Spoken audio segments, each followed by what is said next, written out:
Kali ini saya ingin menjelaskan tentang RPL ya dalam PPG dalam jabatan Kemenak.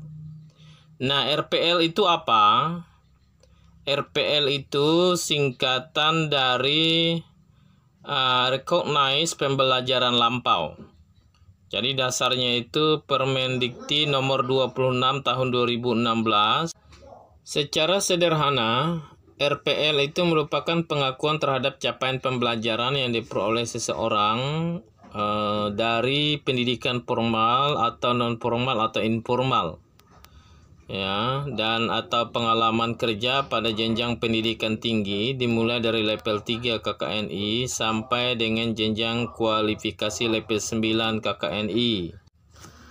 RPL itu terdiri dari dua ya. Ada pengakuan capaian pembelajaran untuk melanjutkan pendidikan formal dan ada pengakuan capaian pembelajaran untuk kesetaraan pada level KKNI tertentu. Nah, jadi ada dua tipe ya. Nah, tipe yang pertama itu pengakuan sebagian SKS untuk melanjutkan ke perguruan tinggi untuk memperoleh ijazah. Tapi tipe kedua itu untuk mendapat pengakuan kesetaraan dengan kualifikasi KKNI tertentu, ya. Nah, untuk PPG dalam jabatan guru itu tipe B, ya, berbasis pada inisiatif perguruan tinggi dan masyarakat untuk memberikan pengakuan pada individu dengan luaran akhir adalah SKS penyetaraan. Nah, jadi itu namanya RPL ya. Jadi pada tahun 2021, mulai tahun 2021, peserta PPG dalam jabatan itu diwajibkan untuk membuat RPL ya, seperti itu ya. Nah, kita langsung saja teman-teman login dulu di akun Space seperti ini ya. Ini kita udah login. Nah, kalau kita lihat di situ ada 5 item yang harus diisi, ya. Nah, kita isi item pertama itu pengalaman pembelajaran. Jadi caranya teman-teman klik tambah data, ya. Nah, tambah data. Nah, ini sudah saya lakukan. Ini contohnya SK ya, SK pembelajaran ya. Nah, kalau tidak cocok bisa dihapus, diganti dengan yang baru. Dengan cara klik tambah data ya. Di situ ada SK tahun berapa. Nah, ini contohnya. Saya ingin tambah data, itu SK-nya mengajar tahun berapa, pilih 2021. Lalu tanggal SK-nya kapan. Lalu kemudian kita upload SK-nya. Ya. Nah, ini untuk pengalaman pembelajaran, isinya cuma satu, yaitu SK mengajar pada tahun itu. Ya, ini cara mengisinya ya. Nah, kalau udah diisi semua, kita klik simpan. Ya. Klik simpan. Ini sedang menyimpan. Kalau berhasil itu ada tulisan seperti itu, berhasil ya. Berarti poin itu sudah selesai, maka data kita muncul di situ. Nah, tahun 2021 tanggal sekian gitu ya. Kita bisa lihat, klik lihat file. Nah, ini dia udah masuk ya. Jadi tahap pertama sudah selesai. Lalu kita masuk tahap kedua. Selanjutnya kita klik selanjutnya untuk masuk tahap kedua. Nah, pada poin selanjutnya itu berisi perangkat pembelajaran. Jadi yang perlu kita isi di situ program tahunan, program semester, silabus, RPP, LKPD, alat peraga, materi itu ya, instrumen. Nah, ini contoh yang udah saya isi. Ini tahunan ya. Nah, ini kalau tidak sesuai kita bisa hapus, kita ganti dengan yang baru. Jadi itu protah itu program tahunan.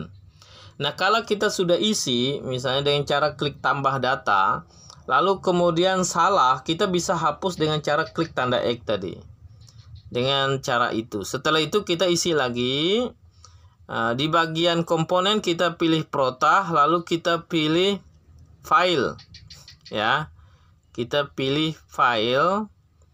Nah, di situ ada program tahunan. Oke. Ini udah masuk ya. Nah, lalu kita klik simpan. Sama aja prosesnya.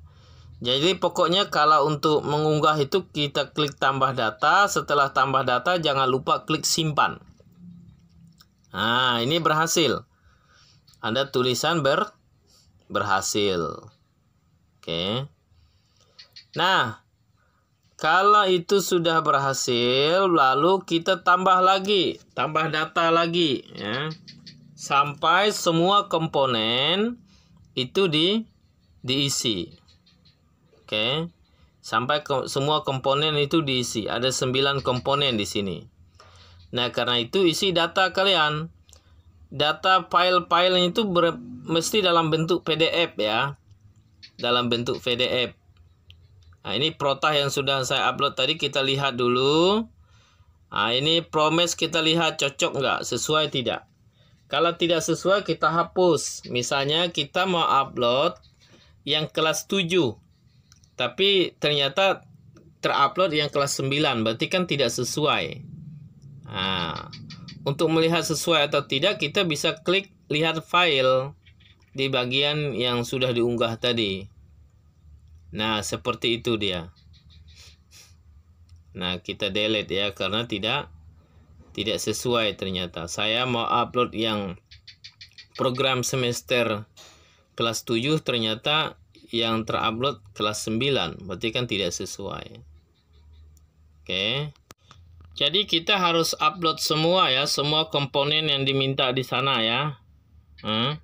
Lalu ingat filenya dalam bentuk PDF dan maksimal ukurannya itu 1 MB. Tidak boleh lebih. Jadi kalau file kalian lebih dari 1 MB bagaimana? Ya harus dikecilkan. Cara mengecilnya bagaimana? Nah, nanti di bagian akhir saya akan jelaskan cara mengecilkan file yang lebih dari 1 MB ya. Oke. Jadi itu langkahnya. Ingat, untuk menambah file itu klik tambah data. Setelah tambah data, lalu jangan lupa untuk klik simpan. Setelah klik simpan selesai dan semua komponen sudah selesai, baru kita masuk ke tahap selanjutnya dengan cara klik lanjutkan. Tapi ingat ya, sebelum klik lanjutkan, sebaiknya kalian lihat file dulu. Apakah file yang kalian upload itu sudah sesuai atau belum? Karena bisa jadi kita upload file yang tidak sesuai. Nah, karena itu harus dilihat dulu dengan cara lihat file. Oke, nah seperti saya ini, saya lihat satu-satu materi belajarnya, lalu kemudian LKPD-nya, ini ditambah, dilihat. Nah, ini LKPD ya. Kalau sudah sesuai, baru kita klik lanjutkan. Tapi kalau belum sesuai, kita ganti caranya yang sudah diupload tadi, diklik tanda X. Nah, ini udah sesuai, lalu kita klik lanjutkan. Ya. Nah, begitu seterusnya sampai selesai. Nah, ini tahap ketiga. Tahap ketiga ini pengembangan diri, ya. File yang kalian upload di situ itu berisi pelatihan-pelatihan, workshop, seminar, semua yang berkaitan dengan publikasi ilmiah, semua masuk di situ ya. Yang ada publikasi-publikasi di jurnal masuk di situ. Yang komponen ini ada kegiatannya, ada jenis kegiatan, ada penyelenggaranya siapa, peran kita sebagai apa, tempatnya di mana, lalu tingkatnya apa, apakah tingkat lokal, nasional, wilayah, internasional. Lalu kalau sudah selesai pilih itu, sertifikatnya harus kita upload di bagian sertifikat kegiatan. Nah, ini contohnya yang sudah saya upload itu ya. Nah, kalau sudah selesai, sama seperti yang lain, kita klik lanjutkan. Lanjutnya poin 4. Ya, poin 4 ini tentang pengelolaan administrasi pembelajaran.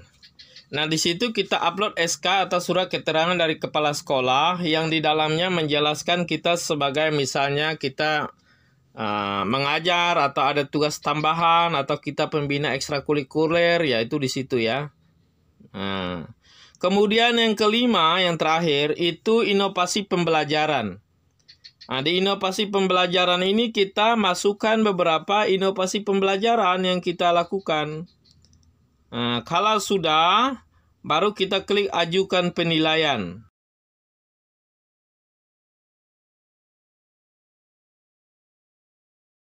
Nah, kalau kita sudah klik ajukan penilaian, maka otomatis dia kembali ke halaman awal seperti itu.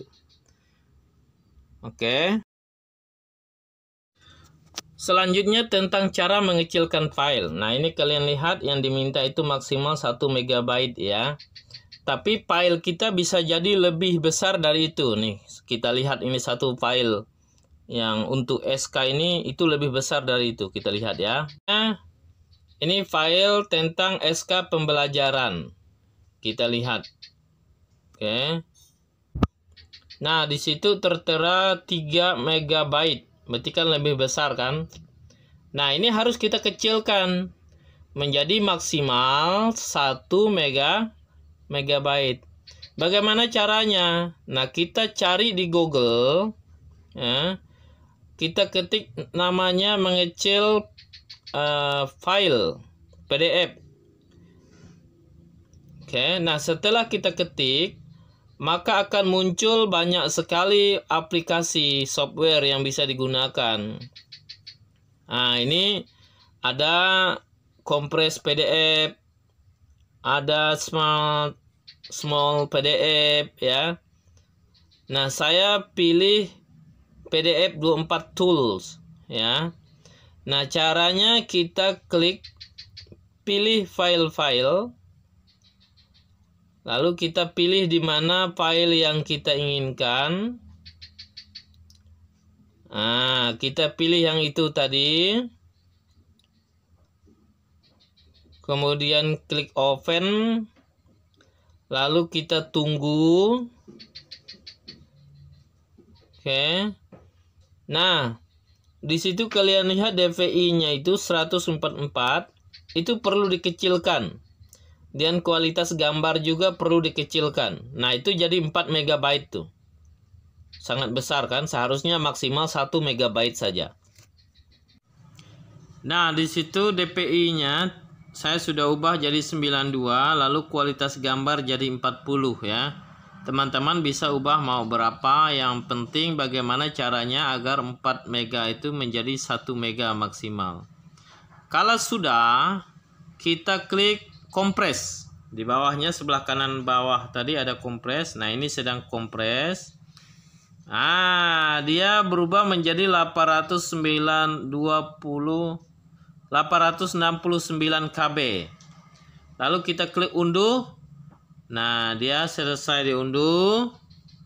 Lalu kita lihat hasilnya menjadi 800 KB lebih ya. Nah, kalau udah begitu berarti udah memenuhi ketentuan maksimal 1 MB. Kita upload aja. Setelah itu baru kita lanjutkan. Demikian, semoga bermanfaat.